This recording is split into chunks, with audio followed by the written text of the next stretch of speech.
Hello and welcome.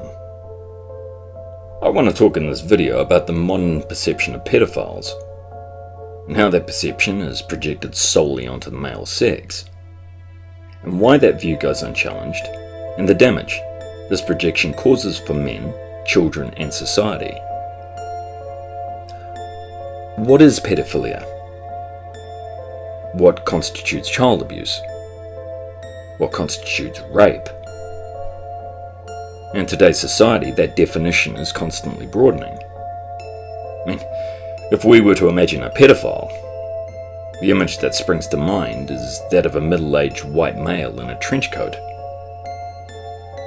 If pedophilia was a brand name, it would be giving Nike a run for its money. Nothing provokes more anger and panic than a pedophile. One moves into the neighborhood, and all reason goes out the window, and any punishment is deemed preventative. We've all seen mild-mannered people turn vengeful in an instant, over a morning coffee, advocating extreme violence when discussing child molesters. The lid comes off and gives us a rare glimpse to what's just beneath the surface. And the media, they influence this, they drive this. And so in turn, our fear and paranoia increases. And we internalize the message, no different than a victim of abuse does. And repeated often enough, this propaganda will become our belief system and our internal dialogue. And these messages, they drive our actions and our thought processes.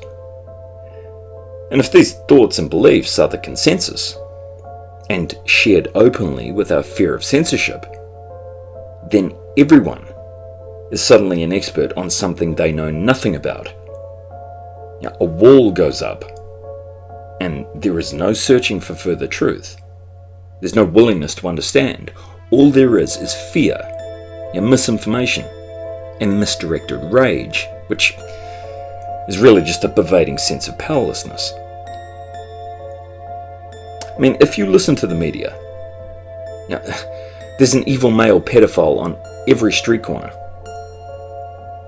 But children now, they're no more at risk than previously. But we're just more aware of it now via the media. We just assume that there's an epidemic of child rape, that there are monsters roaming the countryside in the shapes of men. So what happens? Society then excludes and rejects these men, stigmatizing all males and male sexuality in the process.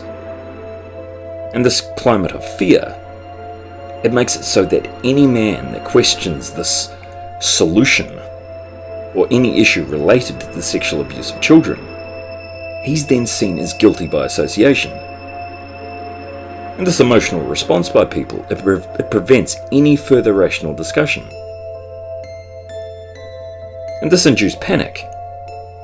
It drives an irrational fear, but it doesn't address the real dangers facing children, within the home and in supervised environments, where the abuse is far more prevalent. People start to see signs of pedophilia everywhere, and they pressure the government to act. But people, they need to be informed of the truth. Sexual abuse occurs mostly in the home, and in environments where the children are supervised.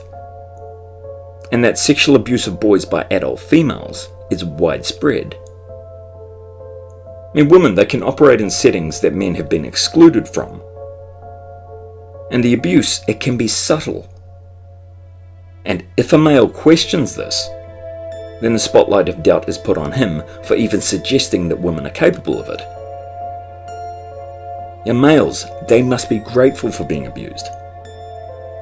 And they must see women as above reproach, or he must be a sex offender, or not a real man. Men, we've been edged out of children's lives. At a time when men desperately need to get back into children's lives and guide them. Female teachers who sexually abuse boys, they've received some attention in recent years, but here again, it's portrayed as mutual, rather than as grooming or abusive.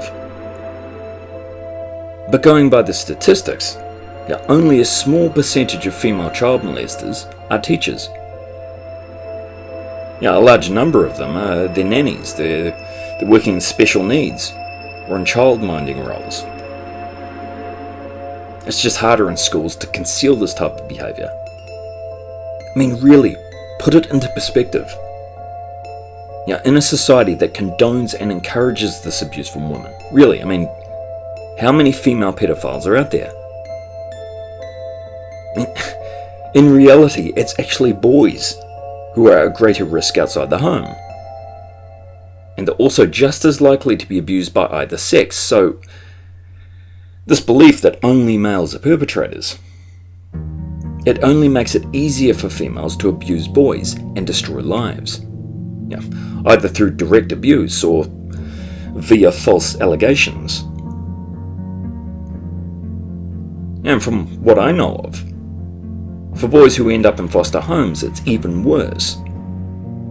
Who wants a boy as a foster child? Not in today's climate. Males are unwanted. And these boys are treated as a problem, and they don't even understand why. And the rates of abuse that they suffer is far higher. After all, they're less than human. But the fact is, for all our stamping of our feet, about the welfare of kids, we actually only care about the welfare of women. By ignoring and deflecting the sexual abuse of boys, we aid and abet those who prey on our children. We enable them. And we're abusers by association. And the dismissal of a boy's suffering, the stigma we place on him, it could be argued that this is an even more damaging form of abuse. But when it comes to the issue of treatment, treatment of pedophiles, it's the same culprit time and time again. Testosterone. Chemical castration is the suppression of testosterone. And without test, men would surely be more empathetic, would they not? They could finally get in touch with their feminine side. Of course, this and other forms of therapy for pedophiles, they're proven to be largely ineffective. And it outright discounts the abuses perpetrated by females on boys. If female pedophiles, if they're seen as God's gift to boys, and they're applauded as being sexually assertive and empowered, why would they alter their behaviour? Male sexuality is deviant. Female sexuality is loving, it's motherly. But what if abuse by females is more harmful? What would it mean? Do we have any way to measure it? All we have is deflection and ridicule. Males, they have to like it, or they face exclusion and stigma. And they're seen as not being a real man, or they risk being branded as a homosexual. And other men will minimise and laugh off any potential damage a female inflicts on a boy as a rite of passage. Their masculine identity depends on it. And women, they'll deflect the severity of these crimes by other females, due to them standing up for the collective of women first and foremost. Women before men every time. And the stigma and this deflection, the boy ends up blaming himself for the abuse. What other recourse does he have? And this in turn will affect every relationship he has in life.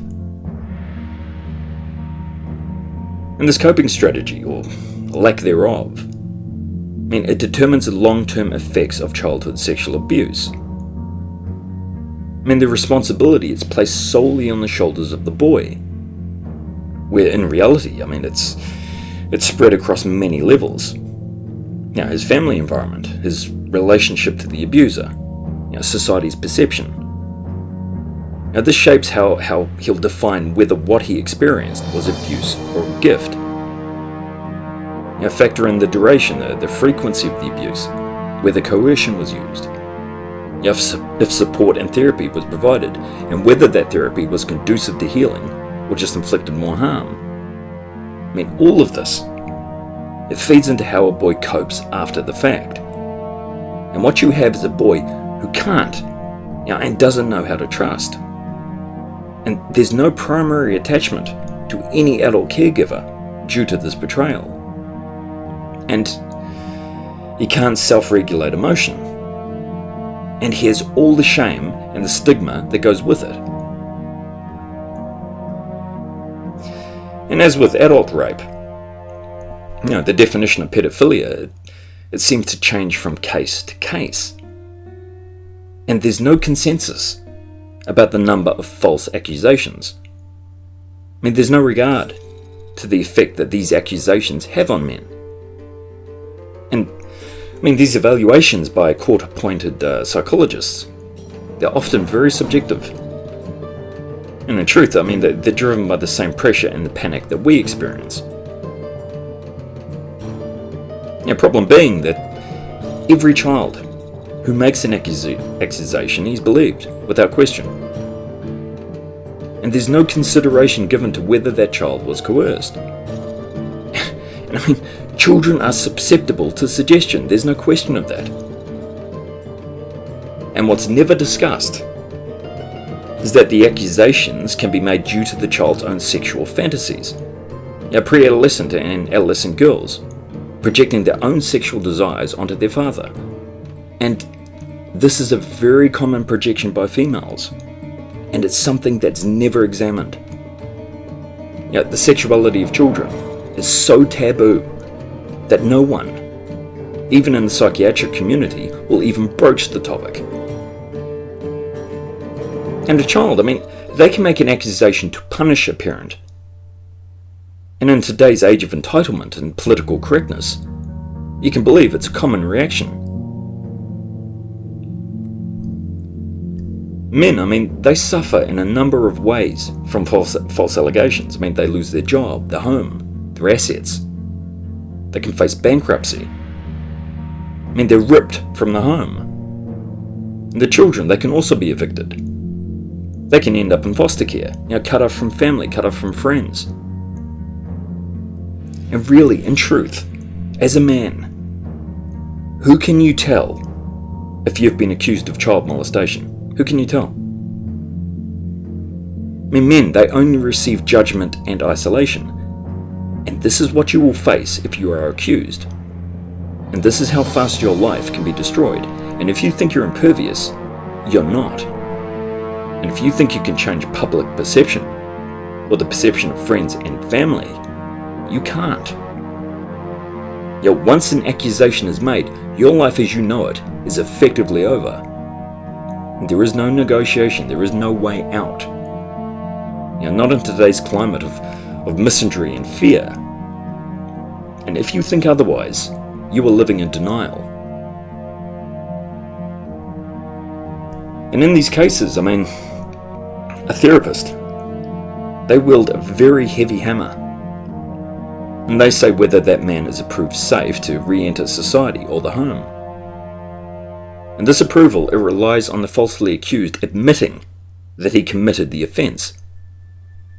And if he denies he abused a child, then the therapist can say no. Now, just imagine for a moment what that feels like. That sense of powerlessness, and all the associated effects on your mental and physical health stemming from that. The rage, the depression, the fear, alongside the isolation and the alienation. How do you come back from that level of betrayal? I'm going by the statistics. False allegations of child abuse, they make up the vast majority of police reports. And no one seems to have a clear definition today of what constitutes child abuse. Not the police, or the mental health professionals. The courts certainly don't. So of course, as a result, allegations of child abuse, they're going to be more likely. Now, in case studies, they show that there's a motive behind most false allegations. Custody disputes being the major factor. But instead of looking out for the welfare of children, the system is being used to hurt men and children and to manipulate for personal advantage. And any male that has been abused, he has a question mark over him. The perception being, he will go on to offend and abuse. The message for males, it's very clear. Never admit you were abused. And of course, this message extends to every area of life for every man. Whether it be healthcare funding or workplace safety, what have you. The message being, don't speak up. Suffer in silence. Keep the cogs greased. You're a utility, nothing more. It goes without saying, but still, men keep making this mistake. If you are accused of rape, or if you're accused of child abuse, do not speak to the police without a lawyer present. Do not play into their hands. They don't seek the truth, they seek a confession. There's going to be enough falsities being made against you already. Don't pour gasoline on the fire. And if accused, the police, they don't have to discuss the issue with you ever again. You could quite literally spend the rest of your life waiting for that knock on the door. Those women who make false accusations against men, and then have the audacity to tell him to get on with his life. How? Allegations of sexual abuse against children, they have one of the highest conviction rates, and no evidence is needed. All there is an accusation, and that's enough to convict. An innocent man, he'll fight to clear his name. But here again, he plays right into the hands of the system. He can be left bankrupt. And he can suffer all the abuses of prison. And on release, he'll have to register as a sex offender. And that information in today's technology is readily accessible. And it isn't just this one man who suffers. His children, his family. In society, they're robbed of another father, another son. But I guess when you're not held accountable for the damage that a false allegation causes, and men on the whole are viewed as less than human, then why would you consider the consequences for a man? If a woman or a child makes an accusation, the common belief is that there must be a grain of truth to it. Why would they lie? Because after all, men are raping women and children at epidemic levels, aren't they? To even assume that a woman would make such an accusation or use a child to these ends so callously, or sexually abuse a child, it flies in the face of everything we believe about female nature. Yet, with how men are demonized in society, and the lack of repercussions for women, and what women stand to gain from destroying a man, why wouldn't she do it? Even if the man is acquitted, the perception is still he must have done it. After all, why would she lie? And a falsely accused man, going before the parole board, in order for him to be considered for a reduced sentence, there must be an acknowledgement of guilt on his part. But this acknowledgement, it eliminates any possibility of overturning a conviction. But it's all he can do if he wants out. And reintegrating back into society for a falsely accused man, even if he somehow overturns his conviction, there's no tax incentives for employers to hire him, unlike an ex-convict. There's no outreach services, nothing. Just the clothes on his back. Yeah, and even if there is no conviction, a false allegation of rape can devastate a man.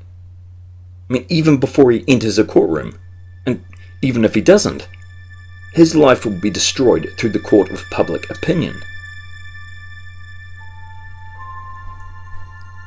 And a false allegation of child abuse, it's the most effective way to win custody over children.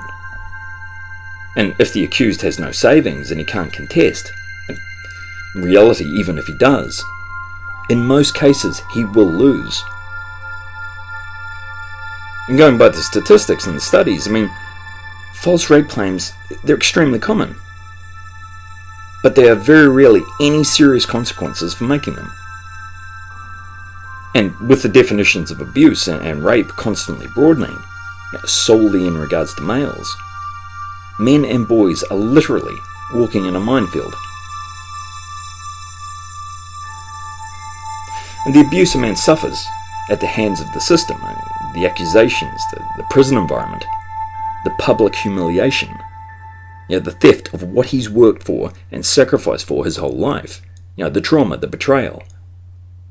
The only avenue open to him to deal with and process this is isolation and repression. Your freedom is measured by the number of things you can walk away from. Which is the bigger sacrifice? You choose.